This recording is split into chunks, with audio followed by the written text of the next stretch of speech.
বাবুরে বাবু কি গরম আর গরম লাগে না শুধু সরম। প্রিয় দর্শক, আমরা চলে এসেছি আজকে কৃষকদের ফাঁসে। কৃষক বাইরে হাতে ধান কাটতেছে, কত কষ্ট হইতেছে তাকে এখানে দে আর কাছে ভালো লাগে নয়। এনসি আছে 24 আরিফ মাঘ মাঝে গরম আর হাতের দাঙ্গ কৃষক বাইরে কত কষ্ট ধান কাটে, ধান কাটা দেনের হরে ভাই আর কাছে কি খারাপ লাগছে। কৃষক বাইরে ভালো থাকবো, কৃষক বাইরে ভালো থাকলে আমরা ভাইকে ভালো থাকতাম, কারণ আঙ্গে দেশ কৃষক কৃষির উপরে নির্ভরশীল। এই জন্য আমরা আর ভিডিও শেয়ার করেন ব্যাকে আনলাগে থাইন। এই যে হাতর চলি আইসি কথা কইতে কইতে আর 3 ডুকলে হানি খাইবেন, বেশি বেশি করে মনে রাখবেন। 1 ডুকল 2 ডুকলে খাইবেন না, খাড়াই খাইবেন না, বই খাইবেন সুন্দর করে। বাবুরে বাবু কি গরম আর গরম লাগে না শুধু সরম। প্রিয় দর্শক, আমরা চলে এসেছি আজকে কৃষকদের ফাঁসে। কৃষক বাইরে হাতে ধান কাটতেছে, কত কষ্ট হইতেছে তাকে এখানে দে আর কাছে ভালো লাগে নয়। এনসি আছে 24 আরিফ। এই যে কলেরটা হানি এনলাম, হানি কিনলাম, ফিরোজবরি রাখছি, ফিরোজবরি রায় অন এখানে দিদি শরবত বানাইনি।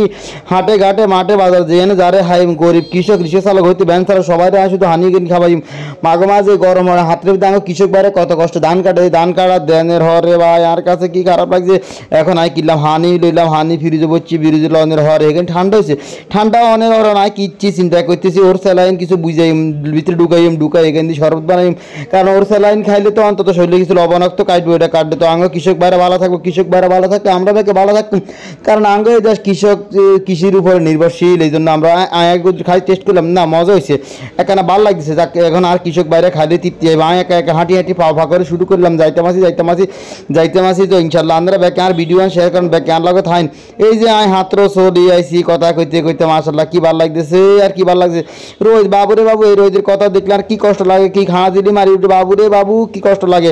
আর কৃষক ভাই মাশাল্লাহ হাতে দে হাতের কাছে কি ভালো লাগতেছে, ভাই দেন নাই হানি খাই আগে এত কষ্ট করি কেউ আঙ্গুর এখন হানি খাবায় না। যাক আনে লইছেন হানি আর ন্যাঙ্গলা হানি লইছেন দেন না এখন হানি খাই আগে তৃষ্ণা কান বিঠাই লই বাইরে ভাই কি ভালো লাগছে। লগে কি দিছেন না কাকা সমস্যা নেই, লগে স্যালাইন দিছি, ওর স্যালাইন দিছি খাইলে শরীরটা ভালো লাগবে। বই খান শূন্য রাসূল সাল্লাল্লাহু আলাইহি ওয়াসাল্লাম কইছে বই খান শূন্য, আপনারা কেউ হানি খাড়াই খাইবেন না। আর 3 ডুকলে হানি খাইবেন, বেশি বেশি করে মনে রাখবেন। 1 ডুকল 2 ডুকলে খাইবেন না, খাড়াই খাইবেন না, বই খাইবেন সুন্দর করে নিরিবিলি। রাসূল সাল্লাল্লাহু আলাইহি ওয়াসাল্লামের সুন্নত কান আপনারা পালন করবেন। ব্যাকে বেশি বেশি করে নামাজ পড়বেন, রোজা রাখবেন, দোয়া করবেন। আগে কৃষক ভাইগুলাই মাঠে থেকে জানো তারা সুন্দর করে দানগুন উঠাইতে পারে। বাবুরে এই বছর যদি দানগুন না উঠাইতো হারে বাবুরে সাইলের দাম যে কত ওই বোরে।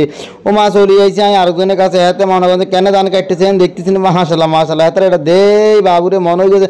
আমি তো ছোটো করে একটা ধান কাটছি আর কাছে কি ভালো লাগতেছে কি মজা লাগতেছে। ভাই একটা ধরেন হানি এখানে খাইন, অনেক কষ্ট করছেন গামাই গেছেন কি নাই আনলে হানি কুতুল রয়েছে। হ্যালো মিয়া ভাই খান না, মিয়া ভাইয়ের মুখে হাসি দেখি আর কাছে কি ভালো লাগতেছে রে ভাই। মিয়া ভাই কইতে চাই যে ভাই একখানা কষ্ট করে লইয়েছেন, রান্না করে অসংখ্য ধন্যবাদ দিতেছি। মিয়া ভাইয়ের মুখের হাসি দেখি বাবুর কি ভালো লাগতেছে। মিয়া ভাই কিন্তু খাড়াই শুরু করছি, মেয়া ভাই না এবার কনে হরে মেয়া ভাই বইছে বই এবার ইনশাল্লাহ আল্লাহর নাম হরে শুরু করবে। হাতে কদ্দুর খাইবে, হাতে খাইটাই কদ্দুর আনা করতেছে। ভাই আন্দের অসংখ্য ধন্যবাদ ভাই, এই গরমে দিয়ে আঙ্গ কৃষকের হানি লইয়েছেন এই জন্য ভাই আন্নাগর ধন্যবাদ দিতেছি। আয় আর আন্নাগো আর বাবিরে কই আন্দের বড় কইম যে আন্নাগো ভিডিও করে শেয়ার করার জন্য। মাশাল্লাহ আরেকজনের কাছে চলে এসেছে, হ্যাঁ তো হানি খাইতেছে, হানি আর হানি আমরা ন খাইলে মানুষ আমরা চলে এসেছি হানি লই কৃষক ভাষা। এই কৃষক বাইরে যে কষ্ট করতেছে রে ভাই, এই গ্রাম প্রতিটি ফোড়া প্রতিটি রক্তের মতন তাদের কত কষ্ট করি তারা কৃষি ধান ফলাইতেছে। আঙ্গ দেশের মানুষের লাই এই ধান গুণ যদি আল্লাহ সহি সালামতে আমরা উঠাইতাম হারি। ও মা গো আরেকজন দেখছেন ভাই কেন কাটছে কাটতে হাতে অরান হয়ে গেছে, হেয়ার হাতে কাটে। যাক আমরা কি করি মার আমরাও সরি যাই। আয় কুদ্দুর খাইলো ইয়াকে বাবুরে যে গরম মাঠের মধ্যে এই গরমে দিয়ে আয় কেন ঠিকই যায় আয় কুদ্দুর খাইলো ইয়াকে দিয়ে যাক কেউ দেয় না তো আয় কুদ্দুর খাইছি মাশাল্লাহ এবার গায়ে সামনের দিকে যাই আর কার করে হাইনি। ও মা গো হাতেরা কি সুন্দর সুইতেছে, মুখের মধ্যে কি রাখাছে বা এটা তো দেখতে না আসতেছেন আপনারা, এটা থেকে দূরে থাকবেন ভাই, এটা কখনো খাইয়েন না, এটা আঙ্গ শরীর স্বাস্থ্যের জন্য উভয় ক্ষতি করে। এই জিনিসটা অন্তত অ্যাভয়েড করে চলার চেষ্টা করুন বাকি। মাশাল্লাহ কি সুন্দর ফসল, ভালো লাগতেছে এই ফসলগুলো দে আমার কাছে কি ভালো লাগতেছে। আল্লাহ পাক রব্বুল আলামিন যেন আঙ্গ কৃষিগুণ দানগুণ সুন্দর করে উঠাতে পারি। তো ভালো থাকেন সুস্থ।